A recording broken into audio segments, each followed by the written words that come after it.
Hi, welcome everyone to CISS Red Team Stage 1 briefing. My name is Mark Goh from iTrust SUTD, and thank you for joining us.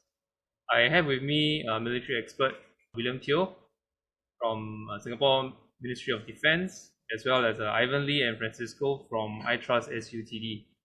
So in a short while, I'll hand over to them, to Ivan and William, to give their welcome address, as well as Francisco, who will give you the briefing of Stage 1. This will be followed by a Q&A session where you can ask questions from Ivan and Francisco. So without further ado, let me invite Ivan to give his welcome address. Hi, good morning and afternoon everyone, and also to my friend, welcome to the 5th round of our CISS. So my name is Ivan Lee, the Deputy Director of iTrust Center and Laboratories. So I would like to take this opportunity to thank Ministry of Defence as our co-organizer, and this event is proudly supported by National Research Foundations and Cybersecurity Agency. We try to improve our CISS platform every year in the sense to make it more complex, but with the intentions to make it more challenging and engaging. So as such, I actually very appreciative for your participation as Red Team to make the event engaging and enriching for everyone. So now I would like to pass the floor to William sir for his welcome speech. Thank you everyone for your participation. William sir. Hi everyone, a very good morning and good afternoon to all the Red Teams that have come to this session. Welcome to the Critical Infrastructure Security Showdown 2021, or in short CISS21. My name is William and I'm from the Ministry of Defence, Singapore. And we are proud to be able to host this year's 5th CISS competition. As most of you would have known, there's an increase in the cyber threat in the OT environment across the world. And notably, you would have read in the news that the recent cyber attack on the US Colonial Pipeline has crippled the oil industry. The rise in ransomware attacks against OT assets as well as control systems has also brought to attention many critical infrastructure owners and operators to review their cyber strategy. Hence, it has never been more important that we build our capabilities to understand and defend the critical infrastructures against cyber attack. CISS is an international OT hacking competition, and Red Teams who have participated were mainly from government organizations, private sectors, as well as academia. And this year we are very pleased to have you with us. And due to the overwhelming response of Red Team this year, the competition will be organized in 2 stages. Stage 1 will be the qualifying round. Top 10 teams will be selected to be in the final rounds. And the top 3 winning teams will get prizes up to $4,000. Today, we will focus on Stage 1, which will be conducted over the next 2 weeks. Just a little tip for everyone. To qualify for the final rounds, it is important that you listen attentively to the next brief by Francisco and Ivan. They will cover the detail of Stage 1, and they will also share with you some of the tips to do well for Stage 1. And as a judge myself, I will look forward to seeing some of the unique and speedy attacks that you will launch on the network. And on behalf of the organizing team, I wish you success and good luck. I will now hand over to Francisco and Ivan, who will brief you on the details of Stage 1.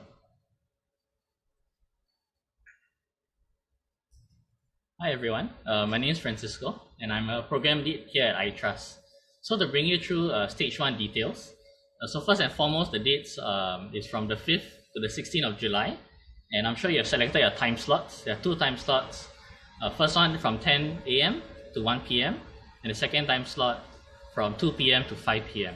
So each RT, Red Team, has a maximum of 4 persons, and you'll be emailed the 5 attack objectives 10 minutes before your time slot. This will be to your Red Team lead. And so a total of 10 teams will proceed to the final round of CISS, which is scheduled for 6 to 10 of September. So for Red Team requirements, all communications and information will be sent to your Red Team leads. And if you have not nominated a Red Team lead, please email Mark. Be ready 10 minutes before your time slot at the FUA. You've been given the details of how to log in through the OpenVPN credentials, which you should have received by now. You're also encouraged to have a team name, and if you have not chosen a team name, you can inform the judge during your time slot. Next is the login and access information. This login and access information is done through the OpenVPN. You should have received a username and password, either from me or Ivan. Once you have established the VPN connection, you can SSH or RDP to these 4 IP addresses. We recommend using SSH because RDP has been a laggy through experience. So these 4 VMs are 4 Kali VMs, and the logins are Kali, and the password is Kali. And they'll be equipped with internet access, 8 CPUs, and 16 GB RAMs. It's also pre-installed with Python, Python 3, and OpenVAS. But if you want a customized VM, we ask that you send a VMDK to itrust@sutd.edu.sg by Monday, 5th July 2359, Singapore time. The internet access for the Kali is 20 megabytes per second for all 4. Okay, so the scoring of stage 1 will be as follows. As earlier briefed, you receive 5 attack objectives. Each attack objectives will either receive a pass or a fail. No score will be given. A pass is only achieved upon the declaration of the judges, and the total time taken to complete the 5 AOs is also considered. So below in the table, you can see a sample scoring table of 2 red teams, each of them passing the 5 AOs, but each taking different times. So this time will take into consideration when choosing the top 10 teams for the final stage. So for rules of engagement, all communication and coordination between the judge and the red team will be over Zoom, and all members are to share their screens in the same session. Recording will not be done at this time. So your 3 hours will start when the judge declares begin. An attack can only be launched when you receive the go-ahead signal from the judge. Your 3 hours stops either on the completion of all 5 AOs or after the 3 hours countdown has stopped. There will also be no system deployed to defend or block your attempts. So these are the rules of engagement of the within bounds and out of bounds. So all of your targets will be within this network 192.168.1.0, and the out of bounds networks is as follows.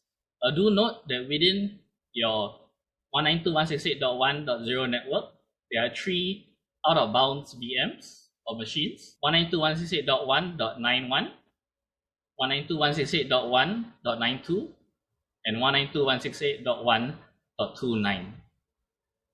The 2 SCADA screens is for the red teams to have additional access to be able to visualize and to validate the outcome of your attacks. Okay, now I'll hand on to Ivan to brief you more information about the target information. Hi everyone, I'm back again. So welcome. So what you are seeing here is Cherry Hills Village. So this is one of your cyber missions. So in this Cherry Hill Village, there's actually deployments of 2 SCADA systems, and by vendor A and vendor B. So what you see here are a snapshot of the HMI SCADA screen that you are expected during your cyber missions. So you can see one that's on the top left and one's bottom right. All right, so vendor A is providing water purifications, while vendor B is providing water distributions. So once you're at FUA, your cyber missions, you should perform whatever is needed based on the 5 objectives that's given to you, and this will be your targets. So you'll be expected to see a lot of systems and components that's running, and it will be your responsibilities and your due diligence to find out the targets and the necessary components that's residing in your area. So this is just a snapshot for you, and I believe during your time slot, when you do more enumerations, you will see more things coming along the way in your radar. So now I will open up these sessions for Q&A. Yes, you can either raise a question through the Zoom audio, or you can actually type inside the chat. Yeah. So regarding the two web interfaces, the 192.168.1.29 UI, is that also part of the targets, or do we have to exclude it? They are part of the jurisdictions of your scanning zone, but those IP are out of bounds. It is provided to you to facilitate your attack validations and to improve your visibility in the network. So please do not attack them. So these are out of bound IP. I repeat, these SCADA are out of bounds IP. Thank you. Hi, I'm Wicked. Hi. I have a question. So regarding the tools on that day itself, so let's say if we found any tools that we might need to use and it's not inside the VM machine, can we just transfer over, or do we need to go through some verification process? No, you can download any tools that you deem necessary for your operations, for your cyber missions. Feel free to do so. You can actually do it during your VPN testing or during the first 10 minutes before your time slot starts. These are the two available options for you to install any tools that you need. Or even during the operation, if you need to install any, feel free to do so. Okay, thank you. So the internet access remain open throughout the whole cyber missions for you. So that will facilitate your tools installations or whichever transfer necessary among your Kali and whichever system that you are having. So there's a question, how screen sharing will be done? Following this stage 1 briefing, we will send to individual raid teams a Zoom meeting link. So during your allotted slot for stage 1, you will be using the Zoom meeting to communicate with the judge, and that is where the sharing screen will occur. So we'll open up for 1 more minute, and if not, we will end these sessions. But after the session, feel free to email us if you have any concern about your particular teams, the teams that you are involved, and we'll respond to you. Okay, we have one. Hello, I have a question. Can you hear me okay? Yes, we Thanks. are reading. Yeah, I was looking at the website, and one of the points mentioned on the site says that we will need to avoid IDS detection. So what does that look like, and will there be anything I guess preventing us from like executing payloads on any of the target machines? So for the IDS part, it actually refers to the final sessions. It is not applicable to stage 1. Sure. Okay. Thank you. Welcome. You need not to inform us for every command. The only thing that you need to inform the judges is when you have decided to launch an attack. So once you make up your decision that you would like to launch, please inform the judge, and they'll give you the go ahead to start your attack. So that will answer one of the questions. And so screen sharing is throughout the whole sessions. It is not when you have decided to attack. So once you log in, the screen sessions recording, the sharing of the screen will start. Okay, so there's a question, what it is asking, after we have completed the list of tasks, can we use the rest of time to enumerate the whole environment or devices? Yes, you can. We don't stop you. I mean, I know for your interest you can do that, but if you are thinking that this is the same environment as the final, then it is not. The final runs will have totally different platforms and complexity of the cyber missions that you'll be undergoing. So if you think of continuing just to use the environment, please feel free to do so. But if your intention is to better understand the environment for the final rounds, then it will not help you. So what constitutes an attack? So you'll be given 5 attack objectives. So when you have decided that you would like to start an attack to achieve the objective, that is a time when we talk about it is an attack. you will ask the judge for a OK sign, for OK decisions to proceed. So that constitutes an attack, meaning an attack to achieve your objective that's given by us. Do we need to use any machine? Oh, no, you can provide, it's not necessary that you need to be restricted to Kali machines. If you have any customized VMDK, please feel free to send it to us.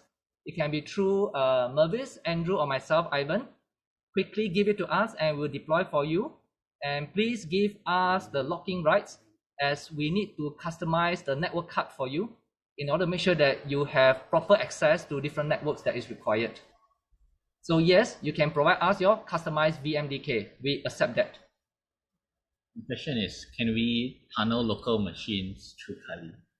Yes, you can. If you want to tunnel local machine to Kali, yes, you can.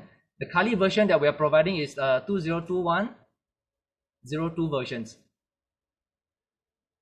Is there a deadline for submitting VMDK next Monday?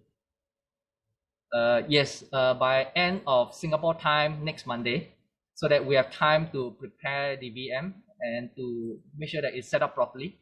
So please remember to give us the locking rights so that we can configure the network cards for you. Is there a limit to the number of attacks for each attack objective? So do you mean that the number of attempts? So there is no limit on the number of attempts for each attack objective. You can try as many as you can.